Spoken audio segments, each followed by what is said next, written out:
This show contains full spoilers for the Wheel of Time books. Watch at your own risk. Hi, everyone. I'm Rebecca. Hi, Max. And I'm the Geeky Hippie. Welcome to On What the Adaptation It Is, where we discuss adaptations from one medium to another. To kick off our show, we discuss the Wheel of Time adaptation by Rafe Judkins for Amazon Prime and Sony Studios. Tonight, we talk about the recently released teaser trailer. Rebecca? There's so much we could say about this teaser trailer, and I think we're all really excited by it. But we want to focus on what are some things in this teaser trailer that indicate the kinds of changes that the show is going to be making as they're adapting from the books. From the very start of the teaser, the very first thing we see is something that is potentially a change, or at least it's something that's really added a great more detail and depth to compared to what is in the book. So what did you guys think about everything to do with Egwene, this sort of ceremony or ritual that's going on? The first thing we see of it is Nynaeve pushing her off the cliff. Though that's not necessarily the first thing that actually happens, but we just think about that whole series of things in the trailer, the cliff, going down the river, this pool that she surfaces in, the paint, all of that. Do we think that's connected? What do we think is going on here? I'm not necessarily convinced that they're 100% connected, but we'll find out. Definitely. Okay. I don't know. I think I personally do think they're connected to an extent. The paint scene might be on its own. That I do think is a possibility. I'm all for changes, and I don't mind this change too much. This one showing something that we know happened, that there had to have been some sort of initiation ritual. You know, we would presume something like that would happen, you know, for the Women's Council to decide that, you know, Egwene was ready to braid her hair. That makes sense. You know, we don't get anything hinting at that in the books, not even the companion or the big white book, but it makes sense. I don't know why they felt they had to add that to the story yet. You know, we don't have enough information on it to know.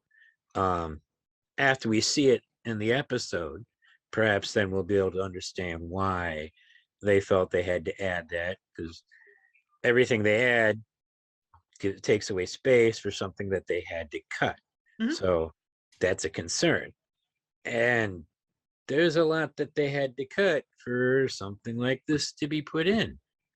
And yeah, it gives some gorgeous scenery. I mean, visually that was stunning. I mean, I can't take that away. That gave us some beautiful shots. I mean, that shot of her coming up out of that pool of water with the paint on her, it was unforgettable. I just wanted to pick up on some of the things you said, because I think it's definitely fair to say, like, okay, if there was some kind of ritual like this in the book, we probably wouldn't know about it, because it probably would be like secretive women's circle business, and like we are only getting Rand's perspective in the book at that point. So yeah, right. We wouldn't know about it. Like if it could have existed in the book, but we definitely wouldn't have gotten it. So I think that that's a good argument for, like, you know, getting it. But also the thing I think that is important about scenes like that early on is we're introducing a lot of these characters in the first episode. And in the book, every character that we're introduced to when Rand comes across them, when he meets them or when he encounters them. And so it's all from his perspective, and that like centers him as this, you know, main character. And I know they don't want to do that, right? It's very clear from this trailer that they don't want to put an extra focus on Rand. So right. I think it is important to introduce characters like Nynaeve and Egwene, not specifically when Rand sees them. Like they need to be doing something else. Not through Rand's lens. Not through Rand's lens. And so I think that's a good reason to do it. There's probably other reasons too, but that's just one that comes to mind.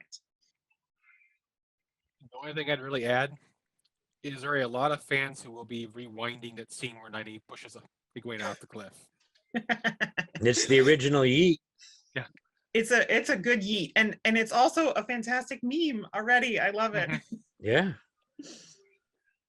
Love her, hate her, people will be rewinding it. Yes. Yeah.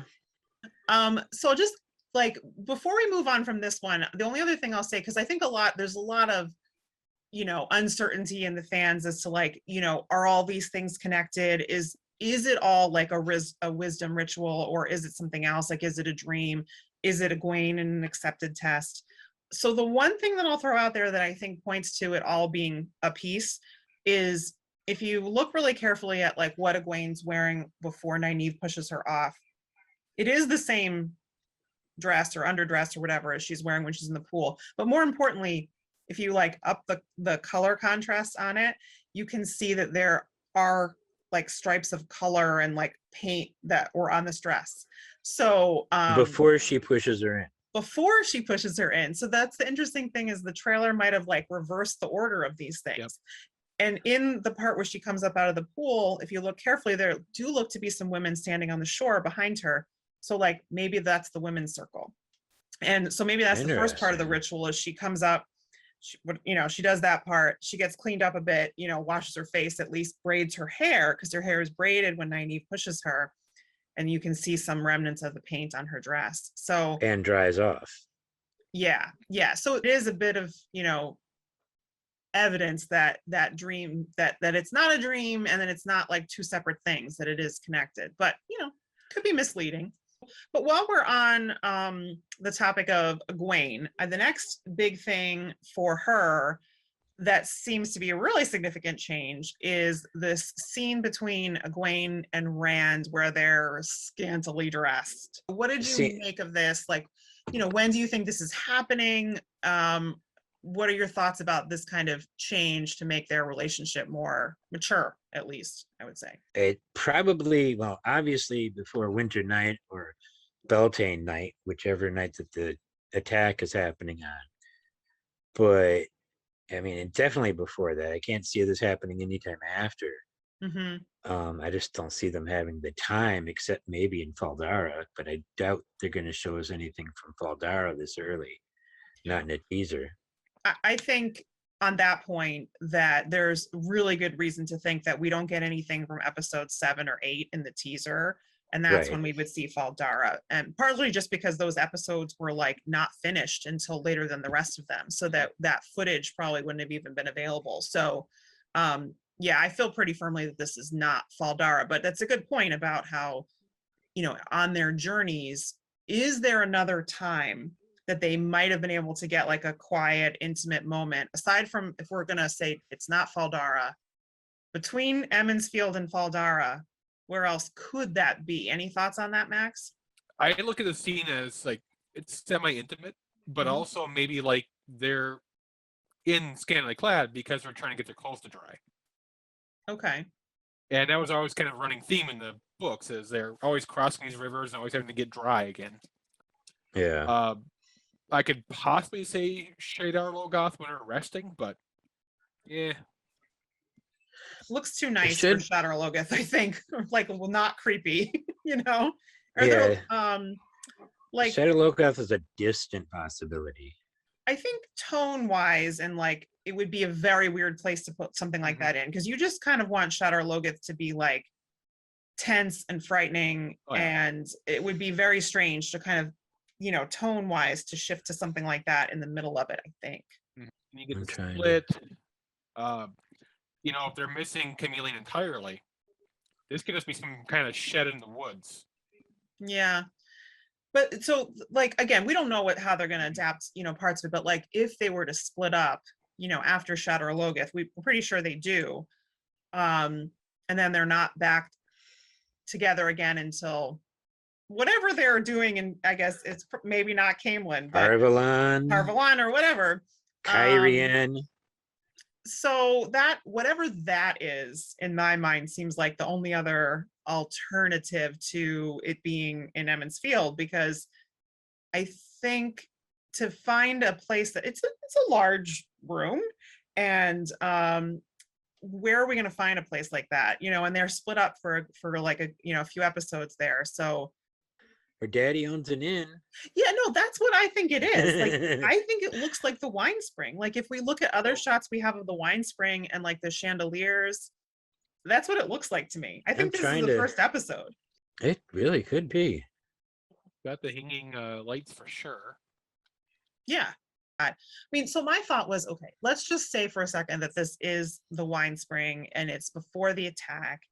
And that kind of, to me, takes away the likelihood of it being like, oh, they're just wet and needed to get dried off. Like they're Mhm. home. Like they don't need to be like drying off in that way together. That to me then says that this is after them being intimate. Like they're having a physically intimate relationship. And this is after. So how would you guys feel about a change like that if that's what this is, which is my guess? I think that's a relationship the modern audience can understand better than, oh, everybody in the village and around here assumes that we're going to get married someday, Hmm. but we've never so much as kissed. Maybe we've kissed, but we've never gone beyond that, and we're not officially. No, that's cheesy and hokey and old fashioned. That's Little House on the Prairie. Hmm. Them having been intimate kind of seems a bit more grown up because, well, they are a bit more grown up. They're not teenagers. This is a change I fully support. Yeah. So Yeah. the idea of them being intimate, yeah, sure. That I'm fine with that. I don't think it really changes much because just because they screw doesn't mean they have to get married. Well, I that's mean, a change culturally, right? Like if we look at Rand in the books, he, as he's built in as a character in the books, like does think that way, right? Because that's part of their culture. So that's a change. If think now they're the gonna- culture is not that way in their minds. I think they're gonna. I think they're gonna pull back a little bit from that. Hmm. Especially with some of the talk that Rafe has said. It's where Rand with the 3 girls isn't going to be so much polygamy as polyandry. He's opening that up a bit. Amory, what did I say? You said polyandry. Yeah, I meant polyamory. It's not that. No, it's not that. But they're modernizing it a bit more in the romantic department, I think, and so it makes more sense to me, and I'm all for it, and it makes Rand seem like less of a doofus. What do you think, Max? Wasn't there a thing about a year and a day from betrothal to marriage in Two Rivers? Oh, The only year and a day I remember is Guy Shane. yeah, that's me too. I don't know. I'm almost positive they had something. It was a similar concept, but like you had to be betrothed for like a year and a day Before you could actually get married. Oh, you know what? You might be right, because it could be in The Shadow Rising when Perrin wants to marry Fael that they talk about that. And I just remember it was like they still could have a relationship, but it was like they just didn't have the whole marriage part yet. Oh, so what you're saying is maybe like they're betrothed, so they're in the year and a day. Oh, okay. Yeah. That's a possibility. And given RJ in the book series, I don't necessarily say that would preclude the possibility of them not having any intimacy at all. Mm-hmm. No, It was just that's a really good point. Because like if they had been officially betrothed, then they're within the year and the day, they're waiting that length of time because that's required. Yeah, then maybe they look differently at that kind of thing. Like, you're right about that, because Rand, that might fit in with his belief, right? Really good point. And also, if they've made them a little bit older and we look at the trajectory that like Rand and Egwene were on, if they stayed in the Two Rivers, like, 3 to 5 more years, yeah, they would have been betrothed. And I recall like everyone believed they were going to get married, so maybe they basically were betrothed or dating or something. Yeah. They may not have the same views we do old time wise. So I don't necessarily say it detract too much from the series, like what we know. We don't really know how intimate they really were. Okay. And it doesn't mean you have to get rid of Rand being a prude when it comes to, like being in Faldara with nakedness around women. True, that's different. right? You Like know, being comfortable around just general nudity around people you don't know very well, and women in particular. Yeah, that's a separate thing. That's a good, that can still kind of freak Rand out, you know. definitely. That can still be a problem. But Yeah. Okay. And the other thing I'll throw out there, you know, for this kind of change too, is I think what's really important is from like an emotional investment in the characters and their journey, having Rand and Egwene be in more of an established relationship where like there is a romance element there that we actually spend a little bit of time on, makes it more powerful later on when they do break up, that it actually might, you know, we feel something at that point. Whereas in the book, we're kind of like, just like, meh, I knew that was going to happen from the beginning. When she just like get it on or get it over with already, you know? Because I feel like that is the way it was in the books. It was like, this has been books coming. We never really invested in them in the first place. And it's like, okay, yeah, whoop, they broke up. Rand can go flirt with Elaine now. And that intimacy cements them as a couple for the audience, for the modern audience. From a book standpoint, I'd say RJ was not necessarily the greatest at saying relationships are happening. I agree. Like Nynaeve and Land completely blindsided me. I was like, what? Yeah. And Matt or Moraine and Tom. Yeah. I was like, what? I'm still puzzled about that one. Yeah, because it's all like happening in the way background. Like it's, you know, or, you know, he just didn't spend a lot of time like developing something, right? Like Egwene and Gawain is just like, oh, she has a dream, and all of a sudden she's like, oh, that's the brother I like. No, as long as they don't actually show the sex scene so that people have to complain, oh, they just threw it in there so we could have a sex scene. It's the next Game of Thrones. Yeah, well, I mean, okay. So on that, I mean, right, that's a stupid argument.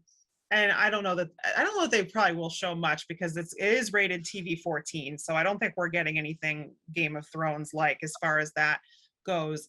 But the thing is, if they did show that, there's a story and a character reason for that, right? It's not like just, hey, gratuitous boobs. Right. I didn't know it had gotten an official rating. If you go to the Amazon Prime, like there's a page for it now. So it has information like that, like the rating. So. I didn't know it had a page already. I'll have to go just since you can actually go watch the teaser trailer on Amazon Prime. It looks a little bit better too. What's next? All right, so next up, there's a number of things connected to Shadar Logoth. Just kind of going chronologically into the order of scenes we think, you know, might happen in the show. So Shadar Logoth, there's a number of different changes connected to this. Some of which might not be super obvious, but like, I'm just going to open this up to you guys. So, you know, what struck out to you in the Shadar Logoth scene, something that seemed like it was different or a change to you? Well, this one's not new. It's been talked about for a while, but it looks like Matt finds the dagger all by himself. He's not with the boys, and they're not with Mordeth, and he doesn't grab the dagger to defend himself. He just finds it, and he's greedy. And he's like, I want it. My precious, I want it. That's what it is. It's the ring. And I mean, it really is. It's the Lord of the Rings, the ring coming into Wheel of Time. And that's a change. I don't know if it'll work in the show. I think it could work. I'm a little disappointed. We're probably not going to see Mordeth. That would have been neat I wanted to see that special effect of him inflating like a balloon and then shrinking down and going through a crack in the wall. That would be a really cool special effect to see. I wanted Steve to be Mordeth, but doesn't look like it. That would have been cool. So, you know, my thought on that was we don't really have too much to go by in that scene. We don't know if Perrin and Rand are off behind another doorway or something with Mordeth. We don't really know. Somehow I doubt we're gonna get Mordeth though, like that. It's kind of like the Watchmen and the giant squids in space. It might be hard for audiences to take seriously a guy that inflates, like out of Willy Wonka. Yeah, it might. The other thing that it does is it makes them all look like pretty dumb because there's this guy who calls himself Mordeth, and he tells them to like go in this like creepy building with him and get some treasure, and they're all just, and Matt's just like, yeah, and the other guys are just like, okay. So I mean, I just think they would all look really, really dumb. So I mean, it's hard to get around that. Yeah, there is that. There is that. I mean, But he is the Badger guy, so Yeah. it does look like it's not a urgent situation, because Matt's sitting there playing with the dagger, just spinning it in his fingers, looking at it, holding it like this, just spinning it. If you're in an urgent situation, you're not going to be spinning a dagger in your hand, examining it. He's taking his time. I think that is a good point, and that it's fair to say that he didn't just like grab it off of a pile to defend himself, like, and especially like that little teaser we had when he's opening up the box and he's taking his time. So I think that is fair to say, and it's an interesting change because it's making the choice very deliberate. It's not just like, oh, I'm in trouble, let me grab something, and then once he has it, he can't really let it go. This is a deliberate thing he's doing. So he might look stupid anyway, but maybe it lets Matt looks stupid until book 3. Yeah, maybe it lets Perrin and Rand off the hook a little bit for also being stupid, but yeah. I think I'm more concerned about Moiraine's injury. Yeah, talk about that. I don't know that she's injured here. Well, But go ahead. The magazine, we see Lan carrying her out of Shadar Logoth. Yeah, she could just be exhausted from channeling too much. Possibly. It's a situation in which she would be channeling a lot. I think her injury comes from the scene with that we'll talk about later, with the Aes Sedai camp. I think that's when her injury comes. It's an unanswered question. I would I kind of lean toward Max's point of view. I think like with that other shot that we have and Lan carrying her, yeah, she could just be exhausted, but now that we know that she gets an injury, I think it could make sense that she's injured in Shadar Logoth, or maybe not even like in Shadar Logoth. Maybe it's even right before, like they get attacked by Shadow Spawn, like right before they go there. Maybe that's how she gets injured. She's injured when she's there, but because it already happened. So maybe it's like a Thakandar blade or something that injures her. And the other thing that I think help us figure out like what's happening is there was a leaked audition script where it does look like Moiraine is injured and Lan is saying that Nynaeve, he's Lan talking to Nynaeve, and he's saying that she could help Moiraine.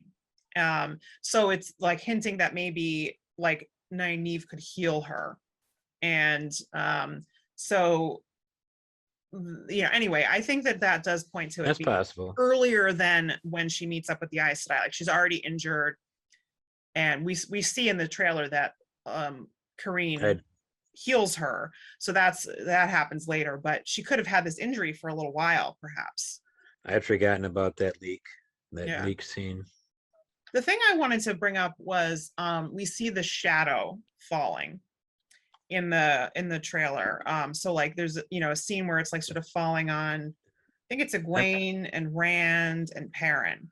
And then like Egwene like is like running up outside onto the wall, and we see the shadow still kind of coming down. Like, do we think that the shadow is like their version of Mashadar, or is it something else? I think it might be. There's this shot where there's blackness going up that statue. Yeah. Too. Is that what you that same thing? Yeah. I think that might be their Mashadar. I think that might be their Mashadar. Instead of a glowing white fog, just because I don't know why they would change that. I'm trying to come up with a rationale for that.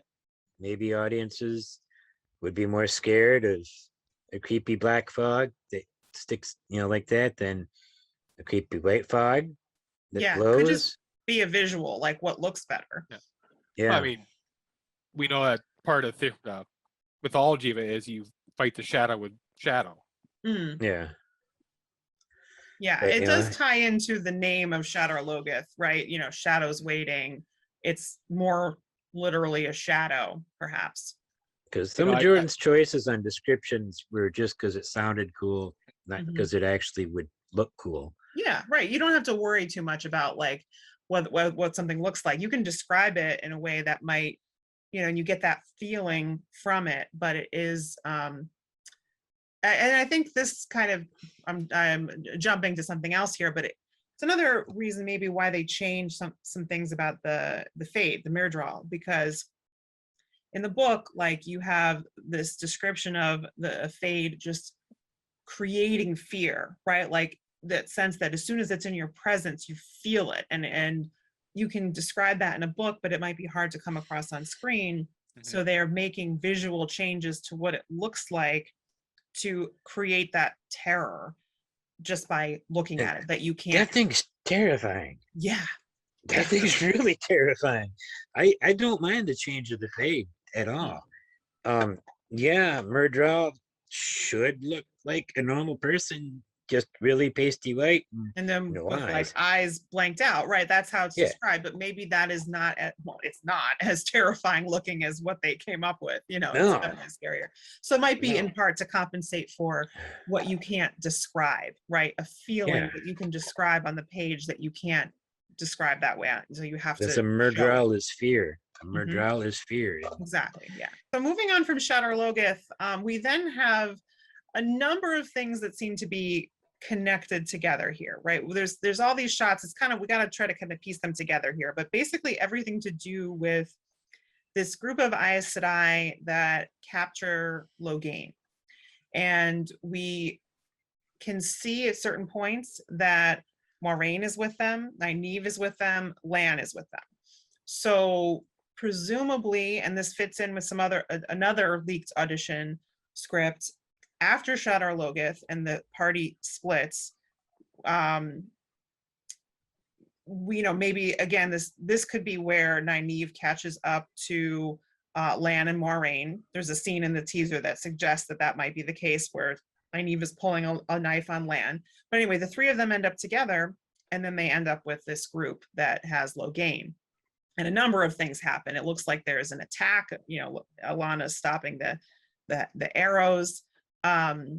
We see Logain like bursting out of his cage, and it looks like Karine and other Aes Sedai are thrown into the air. Looks like she's killed. Her warder Stepan then attacks Logain. There's a lot of things that are happening here that are completely different. A lot to talk about. They're completely new. It's not even different. It's completely new. Completely new. Yeah, absolutely. And I don't know why. I mean, all right. I know that they had to add, I'm okay with them adding Logain stuff.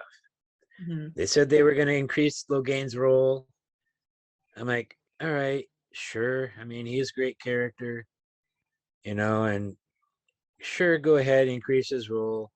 It kind of adds to the mystery of who the Dragon Reborn is, if you play it right, where if you play it like, Logain's the Dragon Reborn. But at the same time, do we really need to add that much to the story? I don't know. I'm curious. I'm looking forward to seeing how much they do it. I think they might be focusing too much there. And I mean, if they really had to add Moiraine, Lan, and Nynaeve for joining them, okay, but I think they could have kept them separate and kept the two storylines separate and had it worked out just fine. All right. So we kind of, all right. So that's the question on your mind. Like, it's a lot of stuff, right?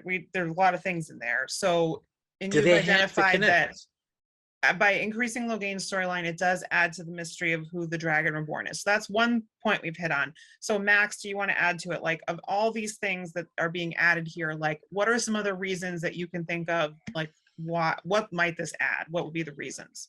So I remember reading this, and someone had pointed out that maybe it has nothing to do with like adding to the mystery of the Dragon Reborn, but showing how dangerous male channelers are. Until we grow up with Rand, we don't really see how dangerous it really is. We see tidbits here and there of how powerful it is, but we don't really see the madness or the paint over the one power and how horrible it is and how mind affecting. And by enhancing Logain's story, we can see the other end of just how bad it is. Egwene can see how bad it is, or not Egwene, Nynaeve can see how bad it is, and that can help her, with Egwene showing that, maybe we should definitely keep an eye on Rand. Mm-hmm. So that the audience understands the threat of that. So we understand why the Aes Sedai do what they do. So we understand why when Rand finds out that he can channel, like why that's a devastating thing and why it affects, some people the way that it does. So I think that is important, to have that in Logain's storyline. And potentially if we do see him gentled in this season, it adds that side of it too, right? Not just that he's a scary threat, but also something horrible is being done to him. And we might have that sympathy or that fear on that side of it too. Okay, so but like taking it aside from like Logain, because yes, we're expanding Logain's storyline. The other thing I'll throw out there is that by bringing like Moiraine and Lan and Nynaeve into it, it gives them more to do, because in that whole section of the book where they're split from the rest of the party, we see them a couple times, but like they're kind of just like tracking the others, and yes, they should be showing other things like, hey, maybe show Nynaeve and Lan falling in love and not leave that off the screen.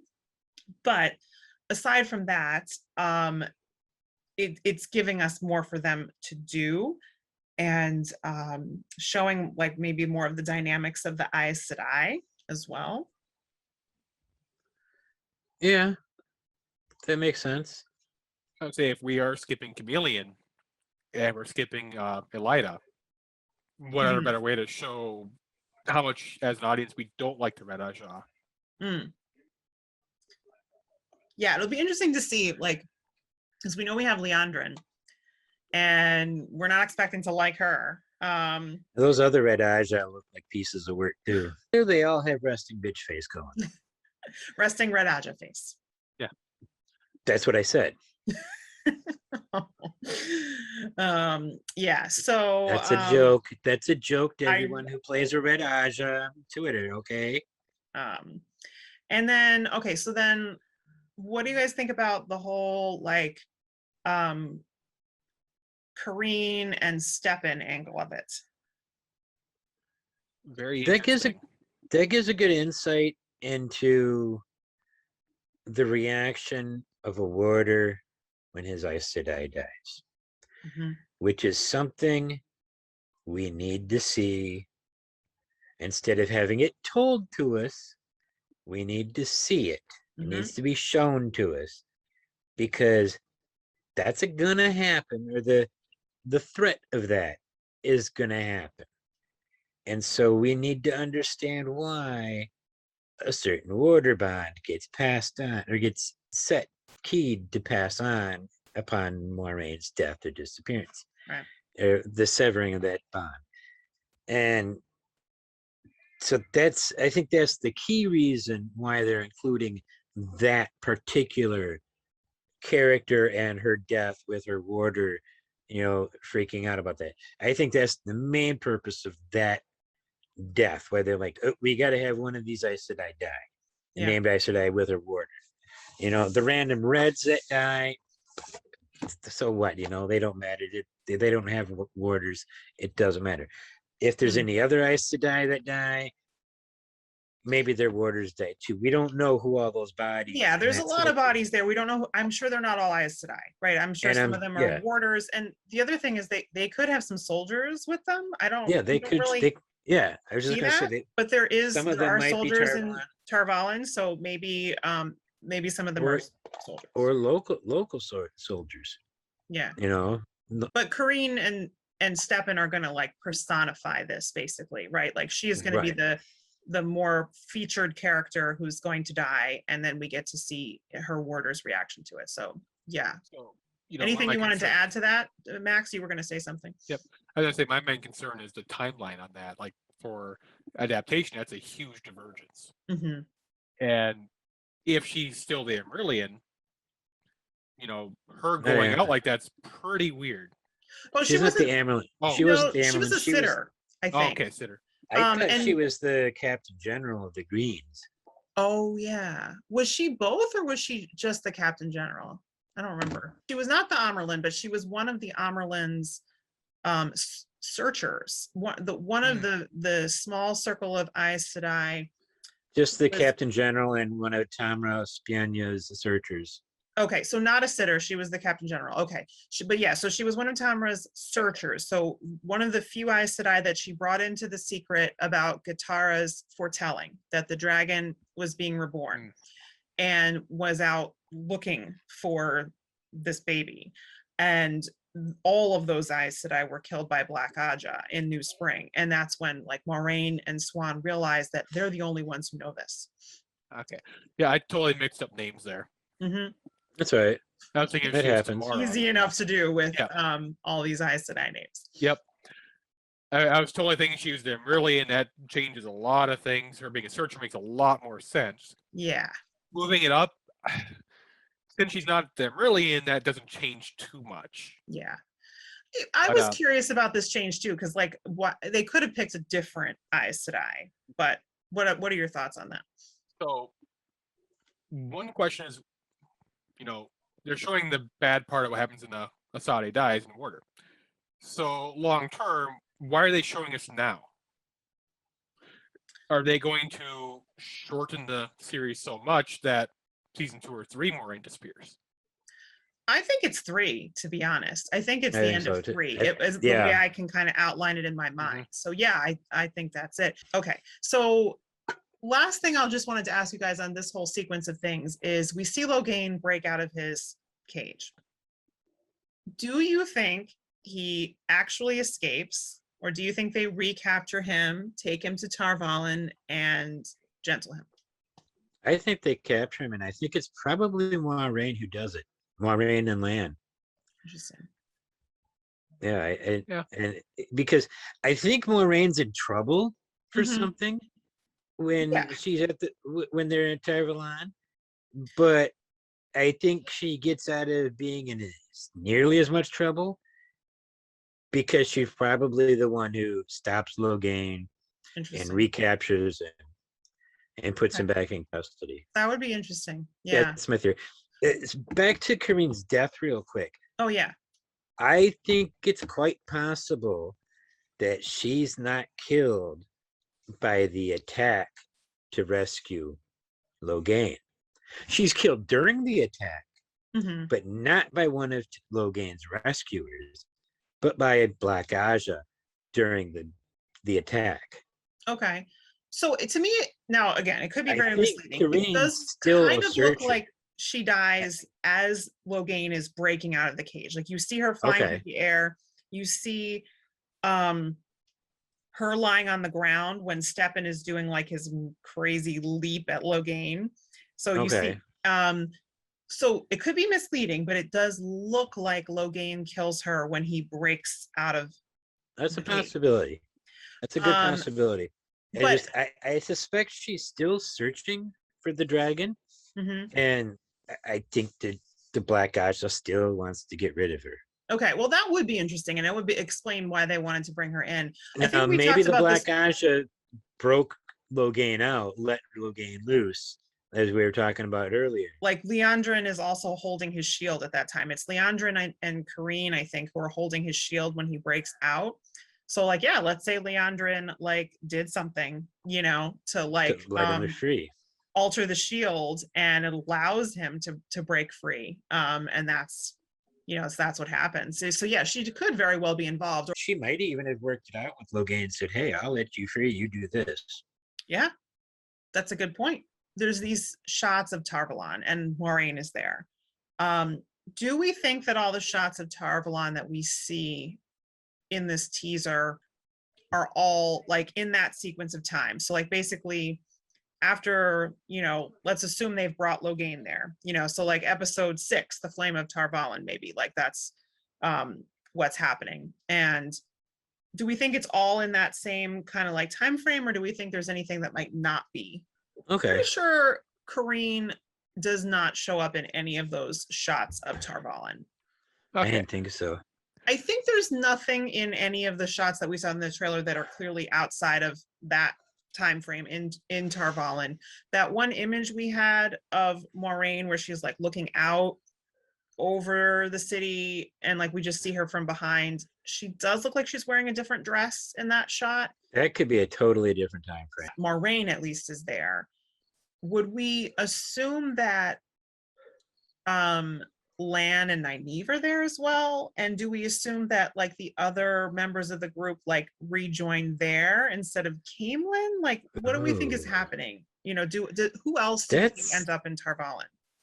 That's tricksy because I don't see them ever letting Nynaeve leave to go to Faldara Right? with Moiraine. I don't know.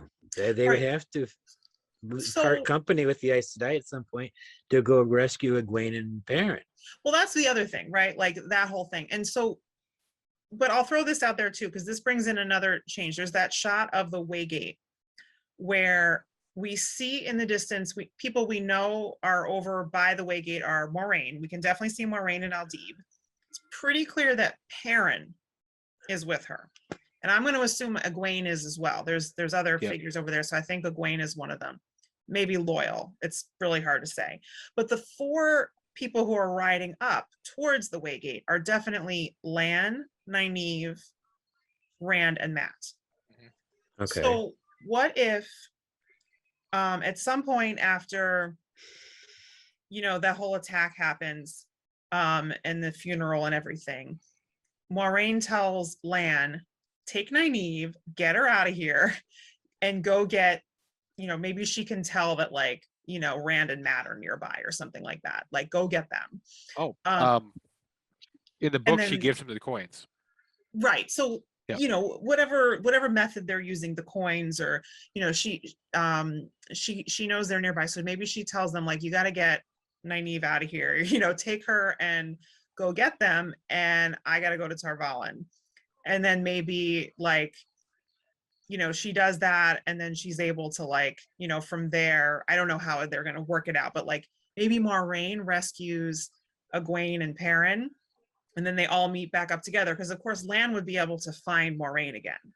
Right. You know, if they were separated. So, I mean, that's just one possibility, but I have a hard time totally thinking that like everyone is in Tar Valon the way that everyone is in Caemlyn in the book. Because I don't know why they would let Egwene and Nynaeve go. They wouldn't. They would have to be at a tavern and not the tower if they went to Tar Valon. Right. Right. And hope right. they Which- don't walk past.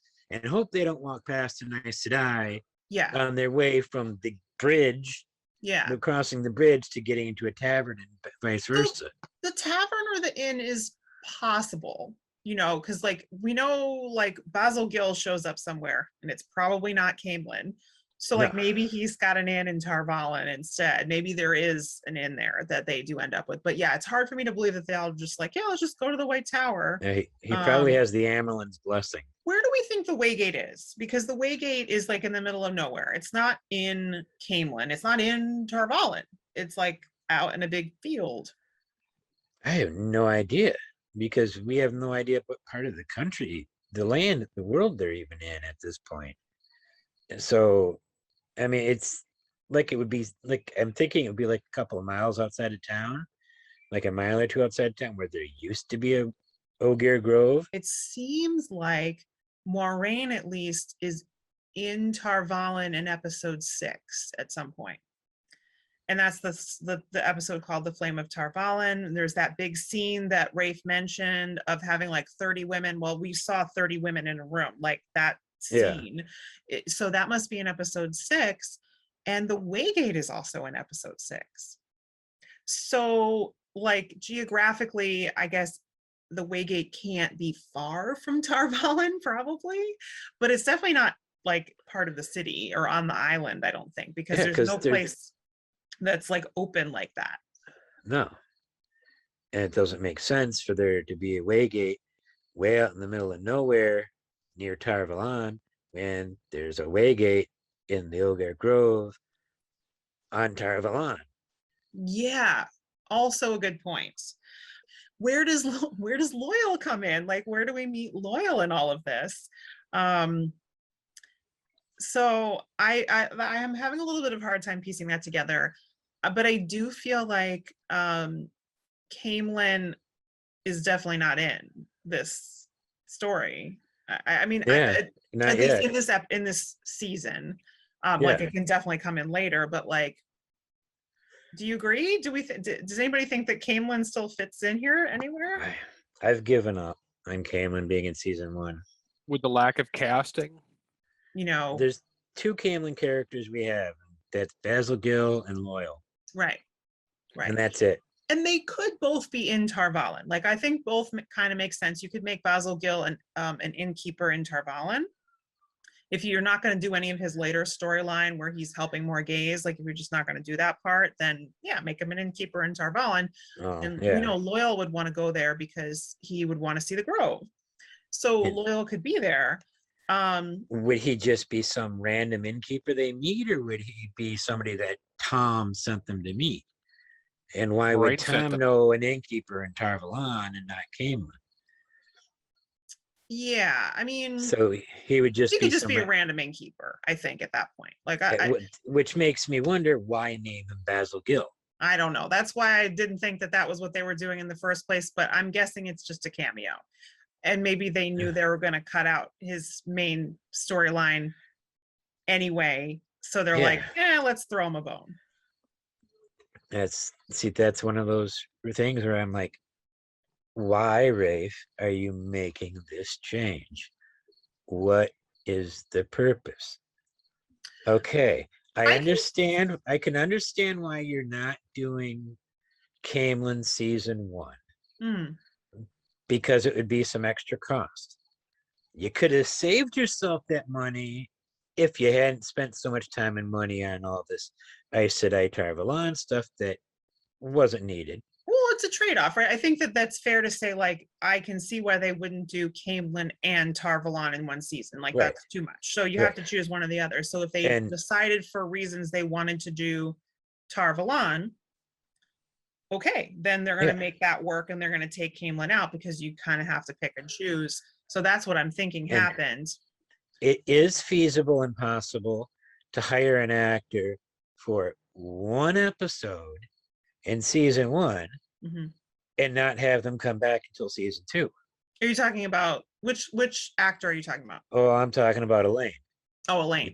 You could quite easily have hired an actor like that and hired actors for Galad and Gawain for 1 episode in season 1 and not have them appear until brief episodes.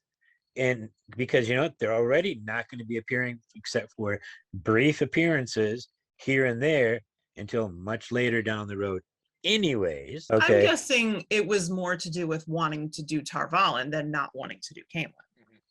I don't understand why they wanted to do Tar-Valon so badly. Well, Tar-Valon is a huge plot point for the next, several novels. You have the whole Egwene, Elaine, Nynaeve arcs all going down in Tar-Valon next 2 or 3 books. Right. But everything that happened in Camelin was a huge plot point for the entire series, because it keys off Rand and Logain, them both seeing each other. What Logain saw when he saw Rand and why he left. Rand seeing Logain and just like, wow, okay. The whole thing with Rand and Pad and Fane chasing him all over the town. Rand in the White Cloaks, that whole business, the whole politics of Camelin, that's important because the White Cloak influence on the city and all the way that's going to be affecting everything going forward. Rand meeting Elaine, Rand meeting Gawain and Galad, meeting those characters, seeing the influence that they all have, meeting Elida, the whole thing of Rand standing out from the crowd with the Two Rivers folk. You don't look like a Two Rivers person. What the heck are you doing claiming you're from the Two Rivers? You sound like it, but you sure as hell don't look like it. Oh, and Leida's little foretelling. This man stands at the center of everything that's going to be happening. Like the most important 2-3 lines of the entire book happens right there in Camlin. And they're going to be skipping it. So I think you're like totally right to bring up all these things because these are implications that have to be considered. Like if you don't do Camelin, which it looks like they're not, a lot of those things you then kind of have to figure out like, okay, so what are we doing instead? How are we working around some of those things? Now, some of them I understand. Like I understand not doing the Elida foretelling because I think it makes it super obvious what's going on. And it would be too early in the season for them to want to reveal that. Like, I think they want to reveal that Rand can channel and might be the Dragon Reborn in the last episode. So I understand not doing the Elida foretelling. But you do have to think through some of these other things. Like, are Elaine and Rand going to meet? When are they going to meet? And how is it going to impact like the development of that relationship if they don't meet in season 1? Do they meet in season 2? Maybe they don't even meet in season 2. It's just, you know, it's something that they definitely need to think about.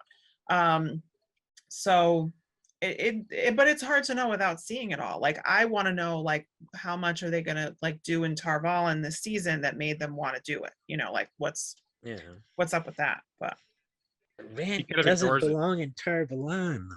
It's just so do we think that Rand and Matt might like go into Tar Valon, like go into the city, not the White Tower, but like in the city in an inn? Do we think that might happen? Well, I did have a second possibility is Whitebridge or Loyal and Basil Gill. Okay. That works for those two. So what, like Loyal would travel with Rand and Matt for longer? Or he might meet them up somewhere else, but yeah, it's a possibility that that's where they meet. Yeah, I mean, maybe they could meet somewhere on the road and like towards wherever they're going. And then he wants to continue with them because like they're going to Tar Valon and he wants to go to Tar Valon too. So yeah, could be. That could be. So the one thing I don't mind about cutting Camelin, because I say cut the entire storyline dealing with this character, you know, they're further down the line storyline is Morghese. Yeah, I think that probably is going to happen. Her entire storyline from the time I think she should just be, you know, have Ravine just kill her and frame Rand. Have Ravine do it in such a way that people think because what they see looks like Rand killed him. So Gawain actually has reason because people think they see Rand kill her. And Gawain actually has a reason to hate Rand. Oh, that could be interesting. Because people saw Rand kill her Morghese. Yeah. And actually have Morghese actually be dead.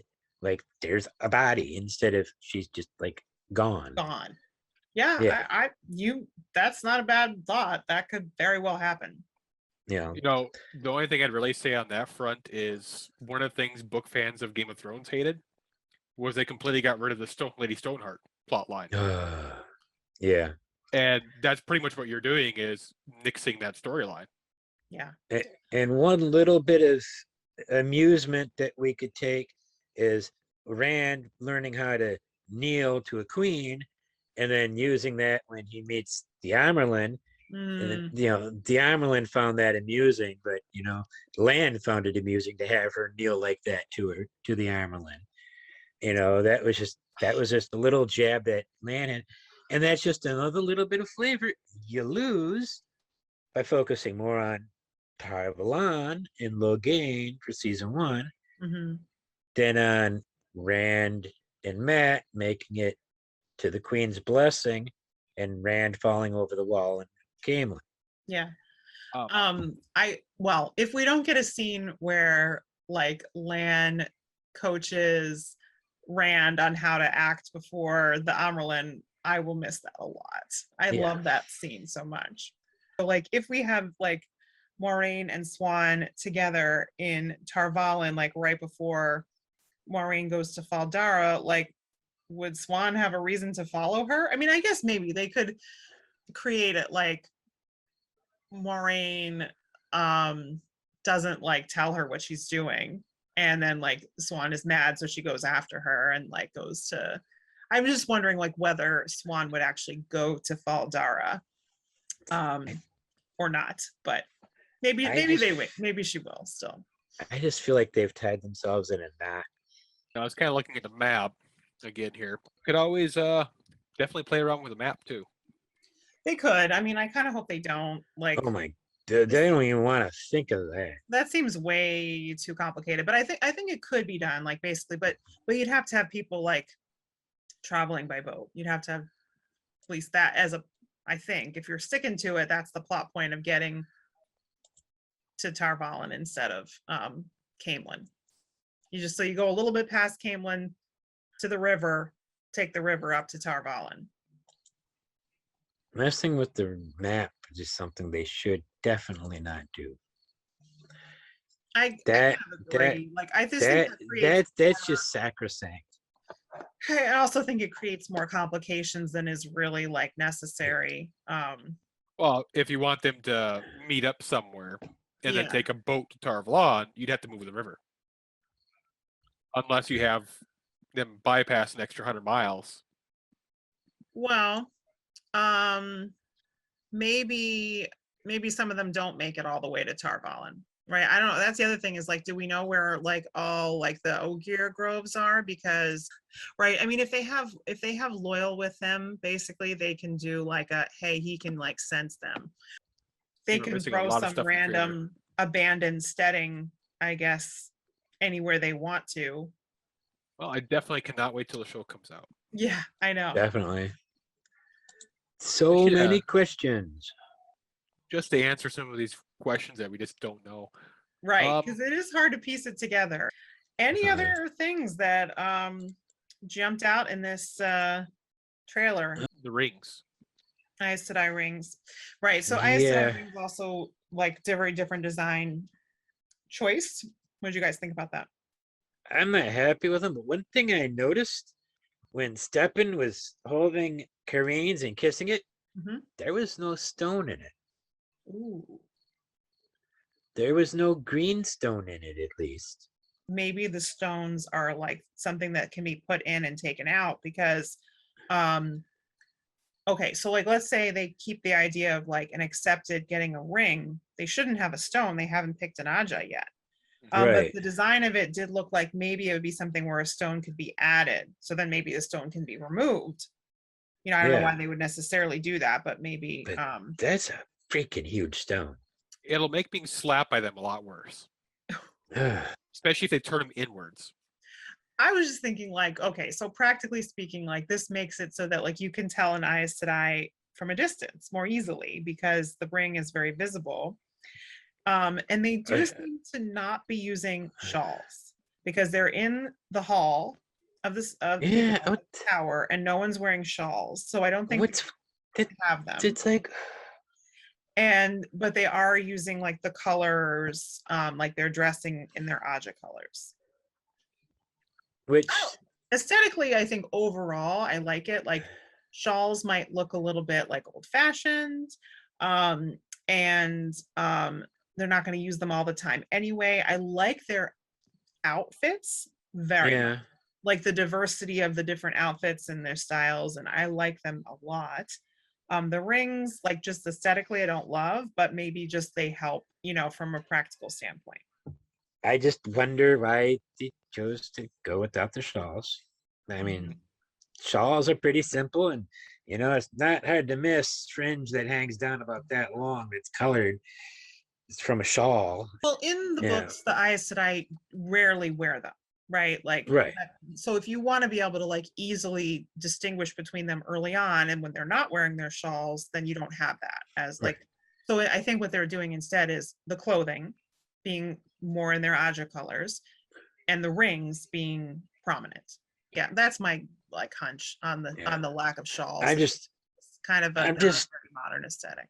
not pleased, not happy with the style of the rings, the lack of shawls. That's all I'm not so much. I'm more upset about style and design choices than I am upset about story choices they've made. Interesting. I might question story choices, but I'm not upset about them yet because we haven't seen them play out. Yeah, right.